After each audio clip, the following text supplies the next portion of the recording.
तो देखो बच्चों, ग्रेविटेशन क्या है?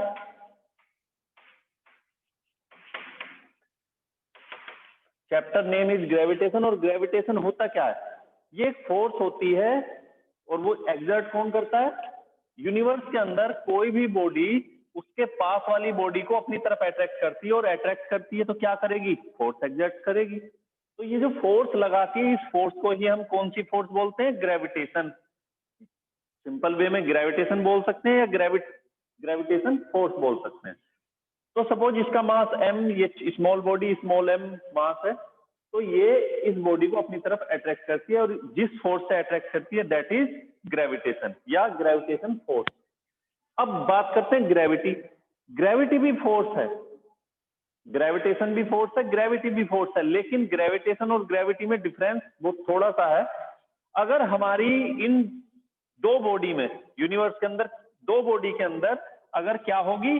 अर्थ हो जाती है एक, मीन्स ये बॉडी तो बहुत सारी है, लेकिन मैं बोलता हूं कि इस डस्टर में और इस चौक में जो ग्रेविटेशन फोर्स है, दोनों एक दूसरे के ऊपर अट्रैक्ट करते हैं। तो यहां पर अर्थ नहीं है, लेकिन अगर मैं बोलूं डस्टर और अर्थ, जो नीचे अर्थ इसको कितनी फोर्स से अट्रैक्ट करती है, तब उसको ग्रेविटी बोल सकता हूं। ग्रेविटेशन भी बोल सकता हूं, ग्रेविटी भी बोल सकता हूं, है ना? हम ग्रेविटी को भी ग्रेविटेशन बोल सकते हैं, लेकिन हम ग्रेविटी को भी ग्रेविटेशन बोल सकते हैं, याद रखना। लेकिन जब अर्थ अट्रैक्ट करती है तो उसको हम ग्रेविटी बोलते हैं। कोई दूसरा प्लेनेट, दूसरी बॉडी के लिए सिंपल वे में ग्रेविटेशन फोर्स बोला जाएगा या फोर्स ऑफ अट्रैक्शन बोला जाएगा, क्योंकि ग्रेविटेशन की नेचर कैसी होती है?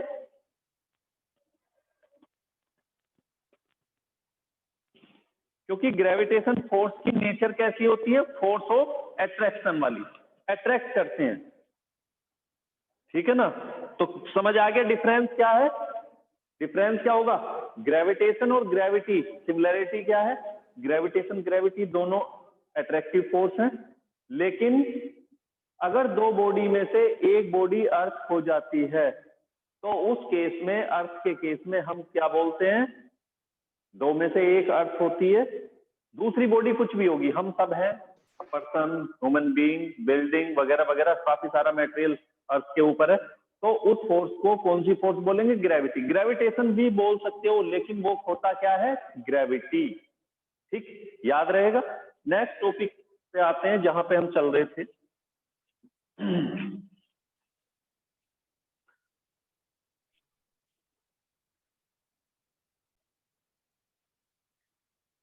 आपने देखा होगा इलेक्ट्रिसिटी के केस में, 10th में हो सकता है नहीं पढ़ा होगा, इलेक्ट्रिसिटी के केस में हम ये बोलते हैं कि अगर बिल्डिंग को बचाना है तो हम क्या करते हैं? उसको अर्थिंग कर देते हैं।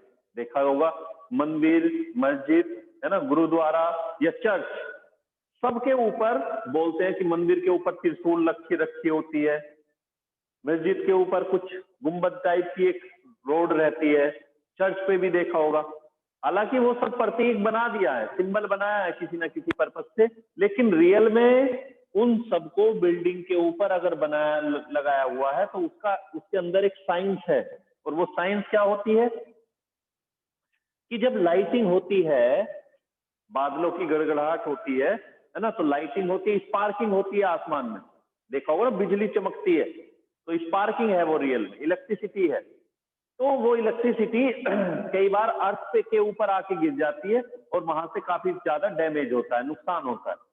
लेकिन हम क्या करते हैं? अपनी बिल्डिंग को अर्थ करते हैं, मीन्स सबसे ऊपर कोई रोड लगा के रखेंगे, और क्योंकि पूरी बिल्डिंग में रोड पड़ी होती है, सरिये जिसको बोलते हैं, है ना, तो वो पिलर की से या होते हुए सीधा कहाँ चला जाता है? जो भी चार्ज ऊपर आता है, चार्जिंग स्पार्किंग के टाइम पे, लाइटिंग के टाइम पे, ग्राउंड में चला जाता है, क्योंकि ग्राउंड जीरो पोटेंशियल पर है।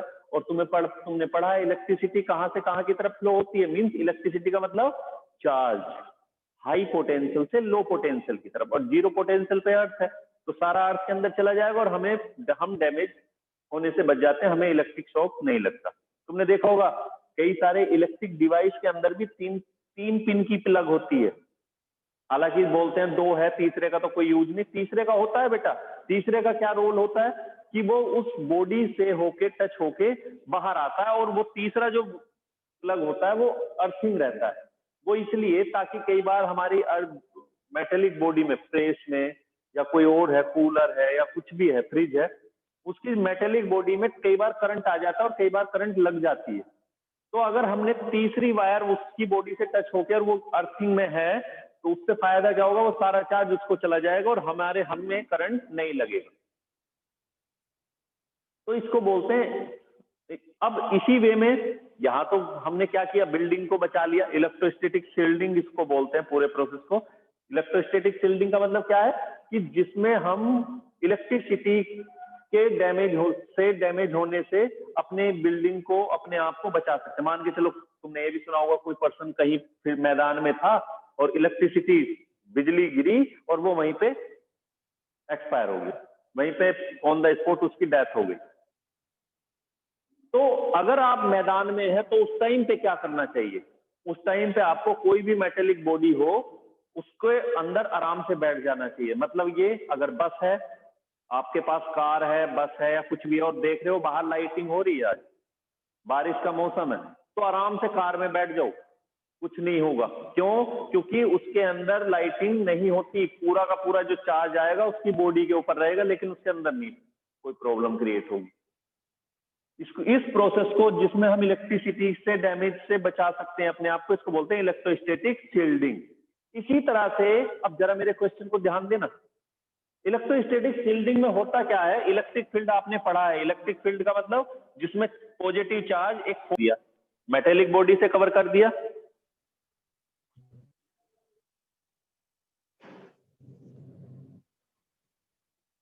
हमने इसको किसी मेटेलिक बॉडी से कवर किया, तो मेटेलिक बॉडी से कवर करने के बाद जहां पहले इलेक्ट्रिक फील्ड था, अब इसके अंदर इलेक्ट्रिक फील्ड जीरो हो जाएगा। इसके अंदर अब इलेक्ट्रिक फील्ड जीरो हो जाएगा बच्चों। तो इसी तरह से एक मन में क्वेश्चन आता है, इमेजिन कुछ बच्चों के आ रहा होगा कि सर जिस तरह से इलेक्ट्रिक फील्ड जीरो हो गया, क्या हम अपनी अर्थ के ग्रेविटेशनल फील्ड को भी जीरो कर सकते हैं? जहां पे ग्रेविटी जीरो हो जाए, ग्रेविटेशनल फील्ड, मैंने फिर से बता रहा हूं, इन्हीं भी दो बॉडी के बीच अट्रैक्टिव फोर्स को ग्रेविटेशन, हेलो,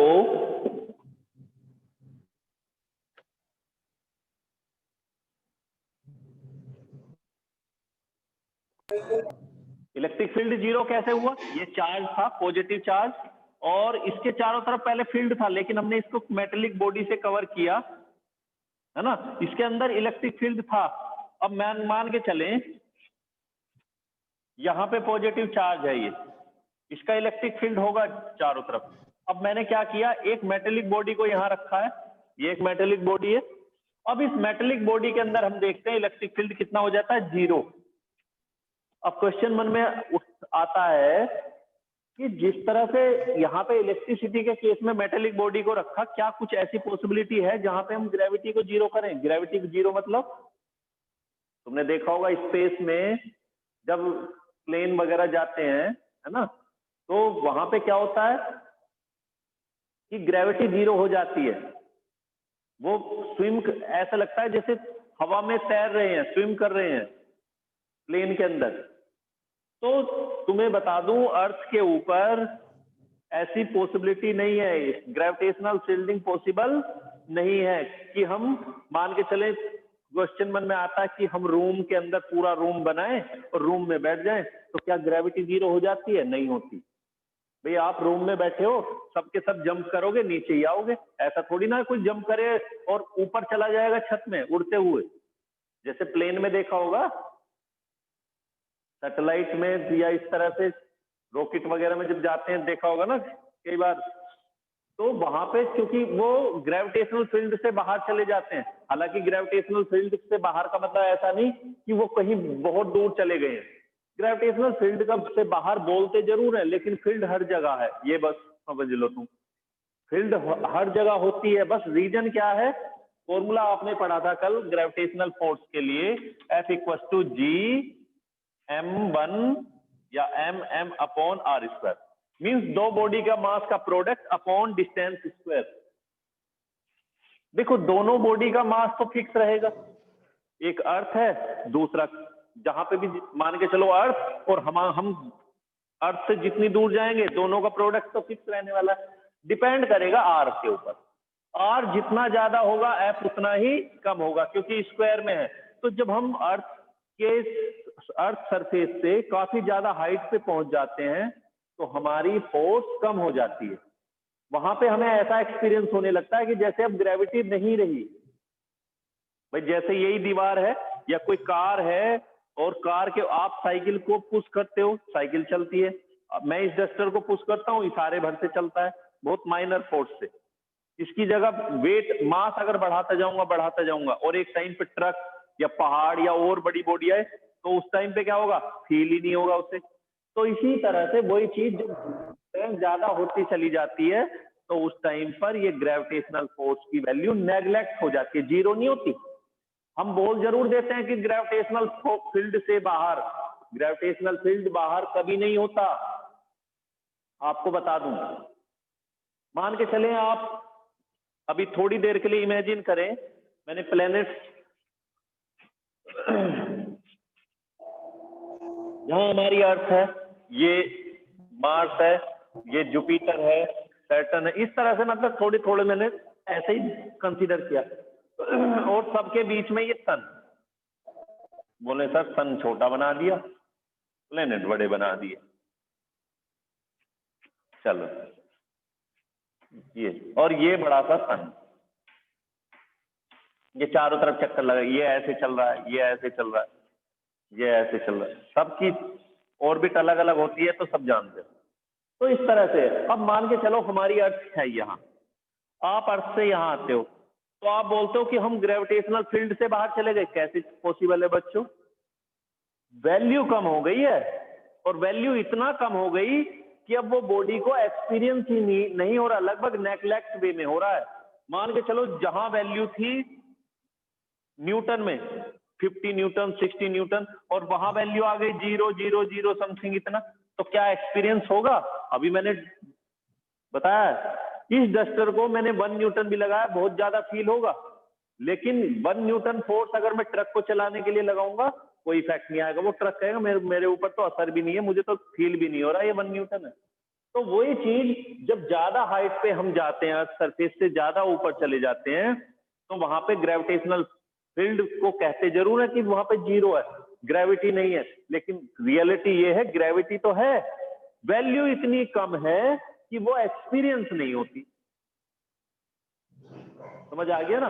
वो हमारे ऊपर इफेक्ट नहीं कर पाती उस तरह से जैसा हम अर्थ सरफेस पर या थोड़ा 20-30 किलोमीटर ऊपर तक फील करते हैं।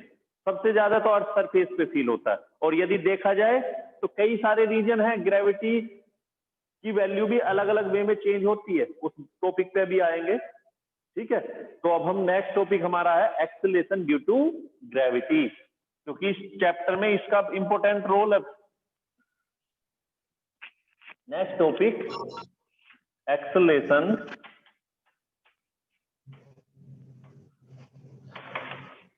Due to gravity. अब ये क्या होता है तो मैं इस बारे में डिस्कस कर चुका हूं। किसी बॉडी के ऊपर फोर्स एक्सर्ट करते हैं, फोर्स एक्सर्ट करेंगे, बॉडी डिस्प्लेस हो या ना हो, बॉडी के अंदर डिस्प्लेसमेंट आए या ना आए, लेकिन हम एक एफर्ट करते हैं, एक रीजन है ना, एक्सटर्नल रीजन है जो बॉडी को क्या कोशिश कर रहा है कि यहां से डिस्प्लेस होके दूसरी जगह शिफ्ट हो जाए, लेकिन नहीं हो रही। फोर्स तो है ना, चलिए फोर्स है। हम बोलते हैं फोर्स अगर किसी बॉडी पे लगती है तो क्या होता है, क्या होता है कि बॉडी पर अगर फोर्स लगती है तो उसमें एक्सेलरेशन प्रोड्यूस हो जाता है। लेकिन क्वेश्चन ये क्या कि अगर सर हम इसके ऊपर फोर्स लगा रहे हैं तो एक्सेलरेशन तो इसमें जीरो है, फिर आखिर फोर्स कहां जाती है? तो एक रूल और भी पढ़ा होगा, Newton third law, action reaction rule. क्या था कि किसी भी बॉडी पर फोर्स लगाएंगे, बचपन में जब छोटे बच्चे थे तुम सब, मम्मी ने एक बार बोला, तुम्हारी मदर ने कहा, फादर ने कहा बेटा उठ जाओ मॉर्निंग में, आप उठ गए। जैसे जैसे थोड़ा बड़े होने लगे आपका मन नहीं करता उठने के लिए, तो आपको उठाना मुश्किल पड़ता है उन्हें, है ना? क्यों मुश्किल पड़ता है? तो हमने किसी बॉडी के ऊपर फोर्स एक्सर्ट किया, ये बॉडी भी अपोजिट डायरेक्शन में एक फोर्स लगाती है। समझ आया ना कि आखिर हमारा बॉडी में अभी एक्सेलरेशन क्यों प्रोड्यूस नहीं हुआ? एक चीज तुमने पढ़ी होगी, किसी बॉडी पर फोर्स लगाते हैं, उससे उसकी मोशन चेंज होती है, और मोशन चेंज होने से क्या होगा, उसमें एक्सेलरेशन प्रोड्यूस हो जाएगा। जिन बच्चों को समझ नहीं आई ये बात, फिर से समझो।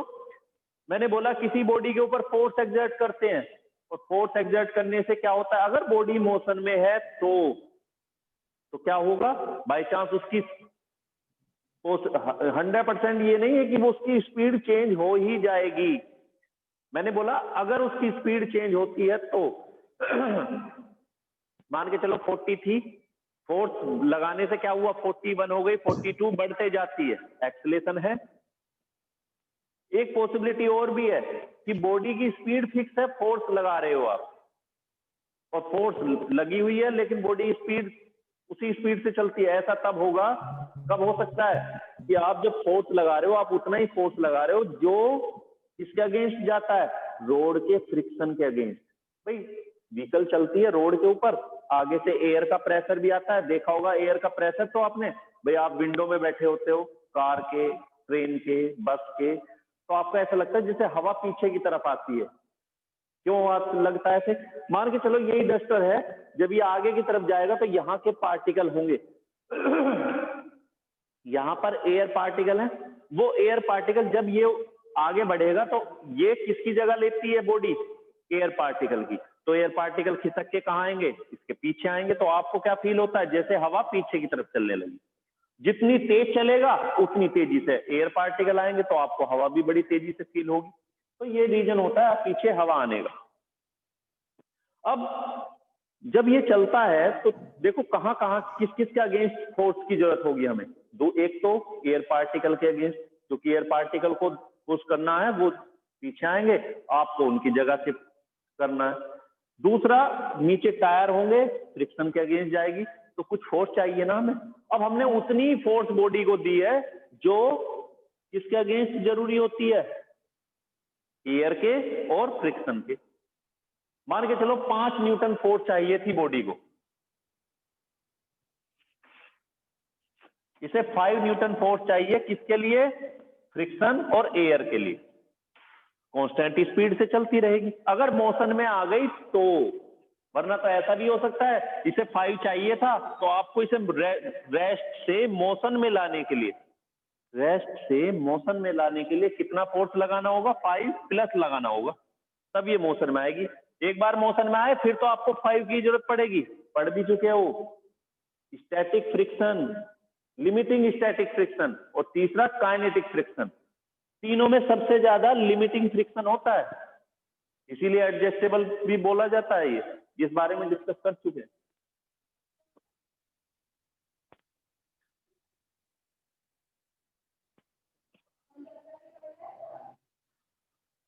अब जरा समझने वाली बात ये है, अब ग्रेविटी के बारे में बात करूंगा बेटा।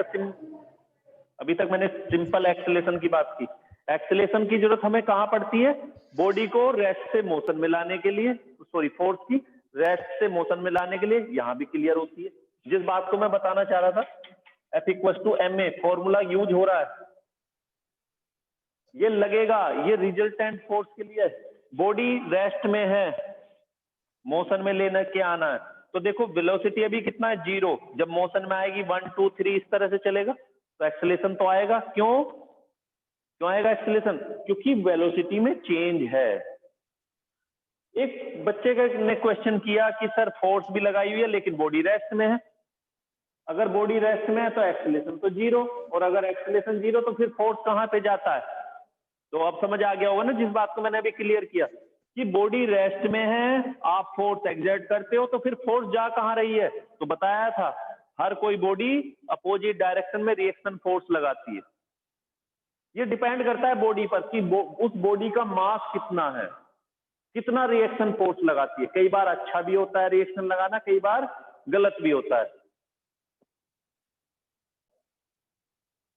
तो ये फॉर्मूला है F इक्वल टू ma।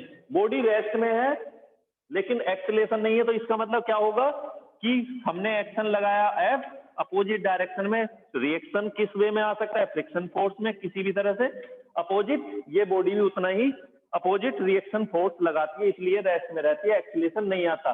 तो यहाँ पे इस F की वैल्यू इसकी वजह से कैंसिल हो जाती है, इसलिए एक्सीलरेशन में नहीं आती। जैसे अभी इंजन वाला एग्जांपल दिया, रोड के ऊपर इंजन चला के स्टार्ट रखना पड़ता है, 40 की स्पीड ही बनी रहती है, स्पीड चेंज नहीं होती, एक्सीलरेशन 0 है, लेकिन फिर भी इंजन चल रहा है, फोर्स लगा रहा है, तो कहां पे जाती है उसकी force? Against the friction force, against the air friction force, इस तरह से। खैर अब ग्रेविटी की बात करेंगे। तो देखो ग्रेविटी होती क्या है, मान के चलते हैं हमारे पास, अब मैथमेटिक्स की बात करेंगे, एक्सीलरेशन ड्यू टू ग्रेविटी, वैसे फॉर्मूला सबने पढ़ा है। मान के चलते हैं इस बॉडी का मास स्मॉल m और ये हमारी अर्थ, इसका मास m, फोर्स अट्रैक्ट करती है, और gravitational force by the earth कितना है? F equal to G MEM mass of the earth upon RE square, radius of the earth कितना है? RE। ये फॉर्मूला लगेगा ग्रेविटेशनल फोर्स का, और अर्थ है तो इसलिए इस ग्रेविटेशनल फोर्स को क्या बोलेंगे बच्चों? ग्रेविटी। तो ये ग्रेविटी है। दूसरा, वेट ऑफ द बॉडी कितना है? Weight of body, weight of body of mass m, small m मास की जो बॉडी है उसका वेट कितना है? W इक्वल टू, ये भी फोर्स होता है, force exerted by the earth on the body, कितना है ये? mg, है ना। और ये भी किसके इक्वल है? ग्रेविटी के तो इक्वल है, इक्वल फॉर्मूले पे पुट करो, mg equal to g MEM upon r square, cancel करें, m से m कैंसिल, तो वैल्यू क्या आती है? g equal to g me upon r square. तो ये एक्सीलरेशन ड्यू टू ग्रेविटी का फॉर्मूला हो गया। एक्सीलरेशन ड्यू टू ग्रेविटी क्या होती है, पिछले वीडियो में क्लियर कर चुका हूं। क्या होती है acceleration due to gravity?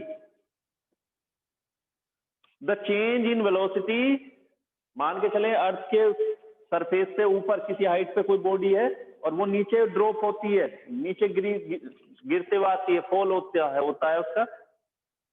The change in the velocity per unit time of a dropping object towards the earth, earth की तरफ जो बॉडी गिरते हुए आती है उसकी स्पीड में जो चेंज होता है पर यूनिट टाइम के अंदर, that is acceleration due to gravity. Mathematics way में फॉर्मूला क्या बनेगा? GME upon R square. अब इसकी वैल्यू कई तरह से चेंज होती है, समझ आ गया? फिर से देखो, force of attraction Newton's law के अकॉर्डिंग, न्यूटन्स लॉ के according F equal to GMEM upon R square. Weight कितना होगा? F इक्वल टू W, क्योंकि वेट फोर्स ही होती है, mg इक्वल, फर्स्ट इक्वेशन में पुट करते हैं वैल्यू को, और g हमें इतना मिल जाता है। अब इस एक्सीलरेशन ड्यू टू ग्रेविटी की वैल्यू भी कई तरह से चेंज होती है। पहला फैक्टर तो मास की वजह से, तो अर्थ है, मास तो बदलना नहीं।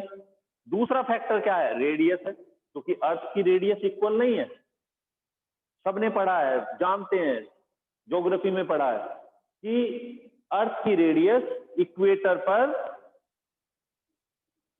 अर्थ की रेडियस इक्वेटर पर सबसे ज्यादा होती है और पोल्स पर कम होती है। तो सबसे ज्यादा जी कहां होगा? इनवर्सली प्रोपोर्शनल है बच्चों आर का जी, जहां पे आर सबसे ज्यादा होगा वहां पे जी सबसे कम होगा, और जहां आर ही कम होगा वहां पे जी सबसे ज्यादा होगा। तो इसके फैक्टर्स हैं जो एक्सीलरेशन ड्यू टू ग्रेविटी को इफेक्ट करते हैं। तो नेक्स्ट टॉपिक हमारा factors affecting the acceleration due to gravity. अच्छा, इसकी वैल्यू